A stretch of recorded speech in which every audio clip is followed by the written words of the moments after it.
Good morning, my all dear and lovely student. Welcome back to my YouTube channel, Neha Tiwari Study Motivation. Myself, Neha Tiwari, and today I will discuss about the new terms heredity. And these terms heredity is responsible for the what is the genetics. तो student आज की class में mainly हम लोग genetics के बारे में ही study करने वाले हैं। हेरिडिटी के बारे में हेरिडिटी टॉपिक्स को हम लोग अच्छे से कवर करेंगे। जैसे कि हेरिडिटी का मतलब क्या होता है। Firstly I am telling about what is the mean of the heredity. Heredity that means the transfer process of the parents character in one generation to an other generation, that is called heredity. हमने क्या बताया student कि heredity होता क्या है। Basically सबसे पहला point तो हम लोग का यही आता है, what is the mean of heredity.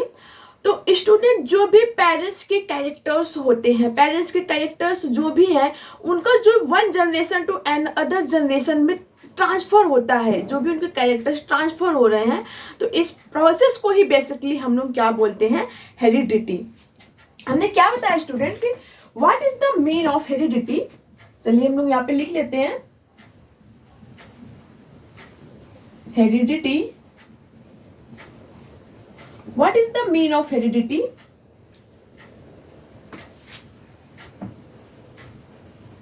The transfer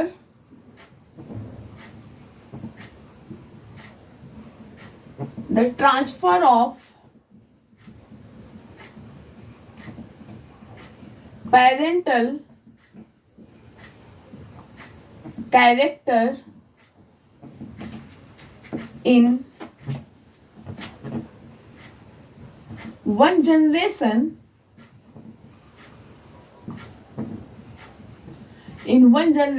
to another generation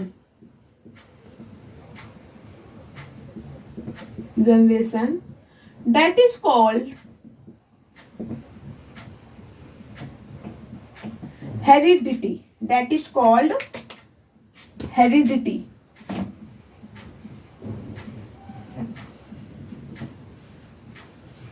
okay student, so आज का हम लोग का टॉपिक क्या है, हेरिडिटी। तो सबसे पहले आप लोग ये समझोगे स्टूडेंट कि हेरिडिटी का मीन्स क्या होता है। सबसे इंपॉर्टेंट चीज है, what is the mean of heredity. The transfer of the parents character in one generation to another generation, that is called heredity. जो भी आपके पेरेंट्स कैरेक्टर्स होते हैं जो कि one generation to another generation में उसको ट्रांसफर होते हैं, तो ये जो ट्रांसफरिंग की प्रोसेस होती है स्टूडेंट, उसी को बेसिकली हम लोग क्या कहते हैं, हेरिडिटी कहते हैं।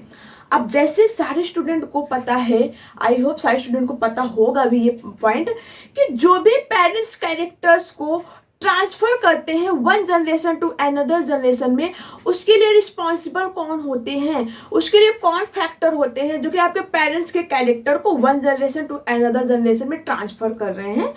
तो सारे स्टूडेंट को पता है कि जो आपका साइटोलॉजी में हमने आपको पढ़ाया था कि वहां पे आपके साइटोलॉजी में आपको क्या बताया गया था बेसिकली कि सेल का स्ट्रक्चर, कंपोजिशन एंड फंक्शन क्या होता है।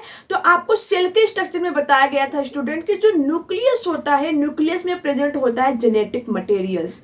और वो जेनेटिक मटेरियल्स क्या होता है, DNA, RNA, chromosome, gene. These are the genetic materials and these are the responsible for the help in the transferring of the character in one generation to another generation. Okay student, हमने क्या बताया कि जो आपके parents character को transfer करते हैं, parents character को ट्रांसफर कौन करेंगे। चलिए हम लोग यहाँ पे लिखते हैं पेरेंट्स कैरेक्टर,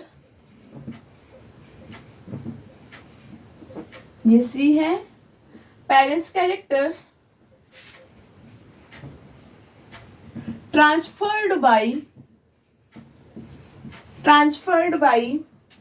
genetic materials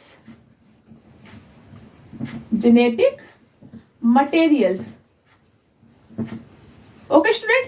तो जो आपके पेरेंट्स कैरेक्टर होते हैं वो ट्रांसफर होते हैं किसके थ्रू, जेनेटिक मटेरियल्स के थ्रू ट्रांसफर होते हैं। और वो जेनेटिक मटेरियल्स क्या होते हैं, आपके जेनेटिक मटेरियल्स क्या होते हैं, रिमेंबर करिए आपको बताया गया था स्टूडेंट, क्रोमोजोम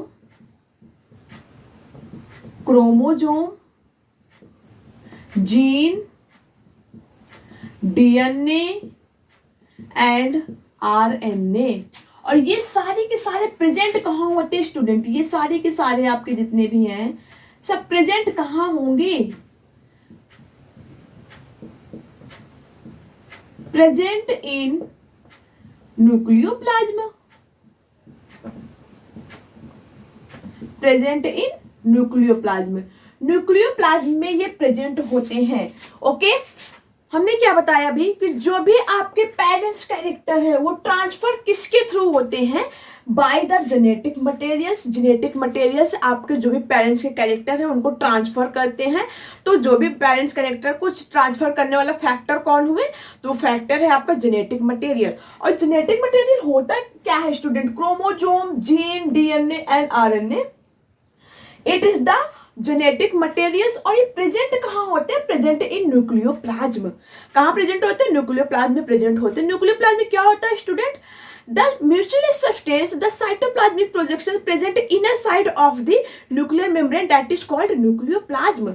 आपको सेल के स्ट्रक्चर में बताया गया था, चलिए मेरे साथ रिवाइज करिए एक बार फिर से। साइटोलॉजी में हमने आपको क्या पढ़ाया था कि आपका जो सेल होता है, ये आपका सेल है। सेल की सबसे आउटर कवरिंग जो होती है उसे हम लोग क्या कहते हैं student? Cell membrane. Cell membrane कहते हैं। ओके, उसे हम लोग क्या कहेंगे? Cell membrane. और सेल मेम्ब्रेन के अंदर mutual substance, jelly like substance present होते हैं। सारे स्टूडेंट को पता है कि the inner side of the cell membranes are present jelly like substance that is called cytoplasm. इसे हम लोग क्या कहते हैं स्टूडेंट? साइटोप्लाज्म। साइटोप्लाज्म, जिसे हम लोग क्या कहेंगे? साइटोप्लाज्म कहते हैं। एंड साइटोप्लाज्म में ही सारे सेल ऑर्गेनली प्रेजेंट होते हैं। Cell organs present here. Present here. Cell cytoplasm में सारे सेल ऑर्गन प्रेजेंट होते हैं। जैसे आपका माइटोकॉन्ड्रिया हो गया, माइटोकॉन्ड्रिया हो गया। ओके, गोल्जी ऑपरेटर्स हो गए, गोल्जी ऑपरेटर्स हो गए, राइबोसोम हो गया, एंडोप्लाज्मिक रेटिकुलम हो गया। तो ये सारे के सारे आपके सेल ऑर्गन प्रेजेंट होते हैं साइटोप्लाज्म में। एंड साइटोप्लाज्म क्या होता है basically student? It is the liquid like substance. Cytoplasm क्या? It is the liquid like substance which are present inner side of the cell membrane that is called cytoplasm. And the centre part of the cytoplasm are present nucleus. आपके cytoplasm के centre part में क्या present होता है student? Nucleus present होता है। Okay, nucleus की अपनी कवरिंग होती है, न्यूक्लियस की अपनी अलग से कवरिंग होती है। जो कि ये न्यूक्लियस की कवरिंग है तो इसको हम लोग क्या बोलेंगे स्टूडेंट? न्यूक्लियर मेम्ब्रेन बोलेंगे। Nuclear membrane. ओके स्टूडेंट, ये आपका न्यूक्लियर मेम्ब्रेन है। एंड न्यूक्लियर मेम्ब्रेन जहां आपका न्यूक्लियस प्रेजेंट है और न्यूक्लियस में ही प्रेजेंट होते हैं आपके क्रोमोसोम। न्यूक्लियस में ही क्या प्रेजेंट होते हैं? क्रोमोसोम प्रेजेंट होते हैं। न्यूक्लियस में ही आपके प्रेजेंट होते हैं क्रोमोसोम। एंड क्रोमोसोम क्या है? क्रोमोसोम स्टूडेंट आपका जेनेटिक मटेरियल है। और जेनेटिक मटेरियल हेल्प किस में कर रहा है? और जो कि पेरेंट कैरेक्टर को ट्रांसफर करने में हेल्प कर रहा है। आई होप इतना पॉइंट आपको क्लियर हो गया होगा कि आपके जो भी पेरेंट्स कैरेक्टर होते हैं वो कैसे ट्रांसफर होते हैं। उस प्रोसेस को क्या कहते हैं? हेरिडिटी कहते हैं। और आपके जो भी पेरेंट्स कैरेक्टर को ट्रांसफर करने के लिए फैक्टर कौन से रिस्पॉन्सिबल होते हैं? तो वो होते हैं genetic material. Okay, and I hope आपको ये टर्म्स क्लियर होगा student. What is the difference between chromosome, gene, DNA and RNA? Because I have already discuss at this point what is the composition of the DNA, RNA, chromosome and gene in our previous lectures also student. तो I hope आपको ये point clear होगा। जिन बच्चों को नहीं भी clear हो तो आप पर्टिकुलर हमारे हर एक स्टेप वाइज जो भी हम आपको प्रोवाइड करते हैं लेक्चर्स में आप उसको अच्छे से पहले अटेंड करिए। क्योंकि सारे स्टूडेंट आपको पता है कि बायोलॉजी एक आपकी स्टोरी की तरह होती है। अगर आपने उसका एक भी पॉइंट स्किप कर दिया तो आपको कुछ भी समझ में नहीं आने वाला है। ठीक है, तो इसलिए आप हमारे प्रीवियस लेक्चर्स को लगा के अटेंड करके तो ही हमारे लेटेस्ट लेक्चर को आप अटेंड किया करिए। ओके, चलिए तो एक बार हम लोग फिर से रिवाइज ही कर लेते हैं। क्रोमोसोम क्या होता है, जीन क्या होता है, डीएनए एंड आरएनए क्या होता है। आपको बताया गया था स्टूडेंट कि जो डीएनए होता है वो डबल हेलिकल होता है, लाइक दिस स्ट्रक्चर होता है डीएनए का।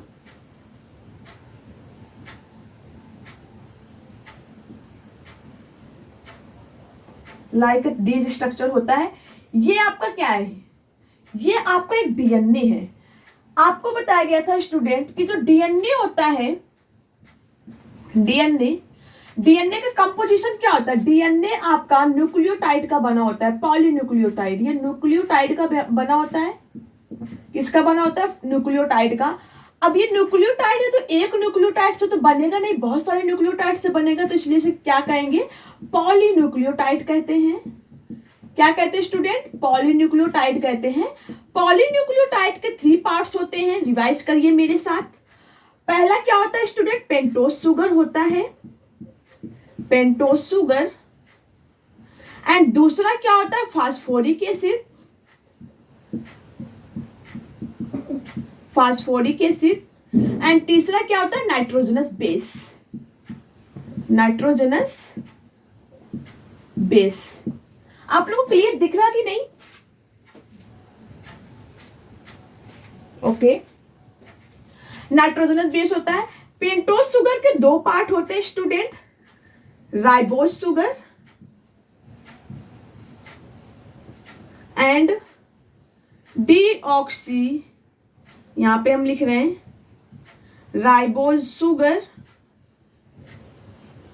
फास्फोरिक एसिड का फॉर्मूला क्या होता है, H3PO4, इसके कोई पार्ट नहीं होते हैं। नाइट्रोजनस बेस के 2 पार्ट होते हैं student, purines and pyrimidines. Okay, purines and pyrimidines. Purines के 2 पार्ट होते हैं, adenine and guanine. And pyrimidines के 3 पार्ट होते हैं, साइटोसिन,